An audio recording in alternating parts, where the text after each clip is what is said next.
When neuroscientist Christoph Koch underwent a near-death experience, his entire visual field was engulfed by dark, swirling smoke.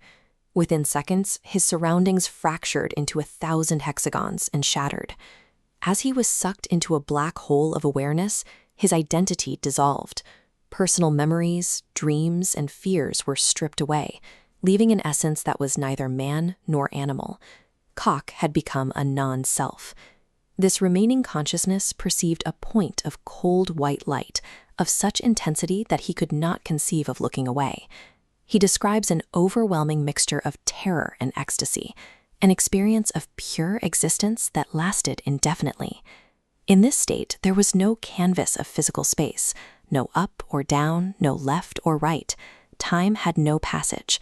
The universe had collapsed into a singularity of overwhelming brightness. This systematic stripping away of the egoic narrative mirrors the final stages of contemplative training, where awareness is isolated from its typical contents.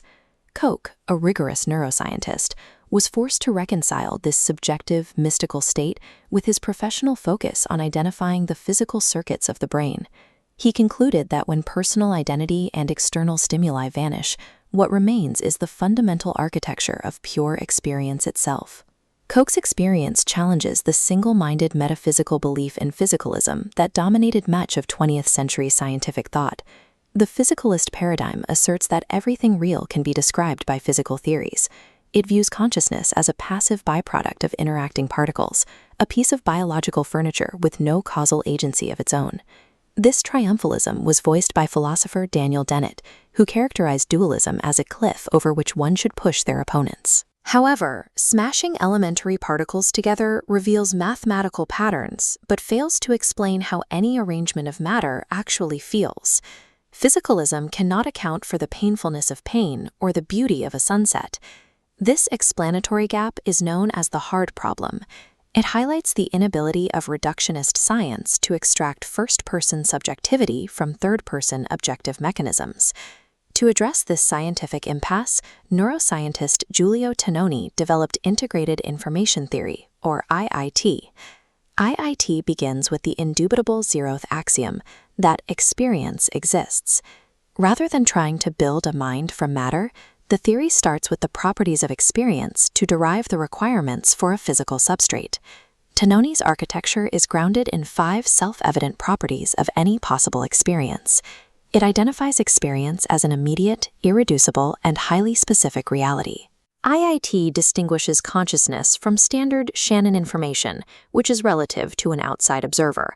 Instead, it defines consciousness as integrated information. Take a simple electronic photodiode. It can register whether a light is on or off, representing a single bit of information. While the photodiode detects environmental changes, it lacks integration. The information is not generated by the system as a whole, but by isolated, independent parts. The human cortex operates through a massive network of interconnected circuits. Data is integrated instantly into an indecomposable, unified whole. You cannot experience a red triangle shape separately from its color. IIT quantifies this causal power with the metric phi. In this framework, an entity truly exists only if it exerts cause-effect power upon itself. Consciousness is the capacity for a complex system to be an agent of its own change. IIT identifies consciousness as the precise degree of physical integration within a substrate, making it a fundamental property of the universe. Just as mass dictates how space-time bends, phi dictates a system's capacity for subjectivity. This structural model of reality was detailed centuries ago within the sacred geography of the Kashmir Valley. Between the 8th and 12th centuries, sages developed Kashmiri Shaivism, a sophisticated non-dual system that treats consciousness as the ultimate principle of the universe. They proposed a reality called Paramashiva, an absolute consciousness that is both transcendent and immanent, manifesting as the world itself. This reality possesses 2 inseparable aspects. The first is prakasha, the self-luminosity or pure illumination of awareness. The second is vimarsha, the dynamic, reflective awareness that allows consciousness to recognize its own luminosity. The mathematical feedback loops in IIT mirror this ancient logic. Both describe a system that generates a new awareness by reflecting upon its own internal states. A system without this internal self-recognition cannot possess causal consciousness. Ancient yogic texts and modern computational neuroscience appear to be describing the same architecture, awareness integrating and recognizing its own existence. This view of consciousness as an active force was at the center of a historical debate between Indian Buddhists and the Kashmiri Shaivites. The focus was artha kriya karita, or causal efficacy. The Shaivite philosophers argued that consciousness is not a passive witness, but an active, world-constituting agent.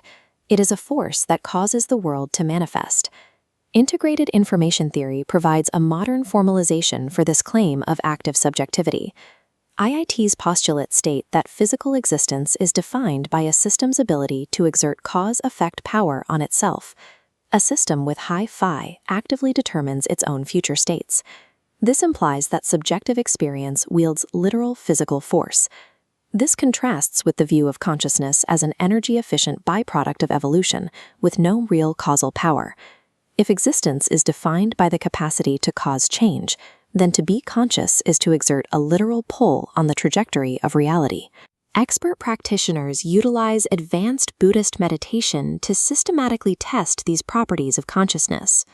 These practices function as a controlled deconstruction of the brain's integrated information structures. Modern neuroscience is beginning to map these states using tools like high-resolution MRI. As a practitioner enters the jhanas, or states of concentrative absorption, they methodically drop spatiality, temporality, and egoic narratives. This process starves the brain's maximal substrate of content. The practitioner is consciously compressing the phi network. This isolates what is called minimal phenomenal experience. It is the foundational geometry of awareness stripped of all external data. This reduction can lead to nirodha, or complete cessation, where the experiential network is temporarily and intentionally suspended. The silence of deep practice reveals the raw architecture of being, the substrate upon which all experience is built. IIT, predictive processing, and Eastern non-dualism converge on a single mechanic. Consciousness intrinsically constructs its own reality. The Shaivite concept of spanda describes this as the doctrine of cosmic vibration, the dynamic pulsation of energy underlying all manifest things. The rhythmic updating of an integrated neural network provides a biological observation of this principle. This mapping suggests that the constant self-reflection of an integrated network provides a correlate for the transition from information to manifest physical reality. This alignment provides a new operational perspective on contemplative practice. The meditation cushion can be viewed as a laboratory. It is a space where the practitioner directly interacts with fundamental causal properties of the universe. Mastering deep absorption involves engaging the mathematically verifiable geometry of intrinsic causal power. In this framework, the meditator is not merely observing reality, they are embodying the fundamental substrate of existence itself.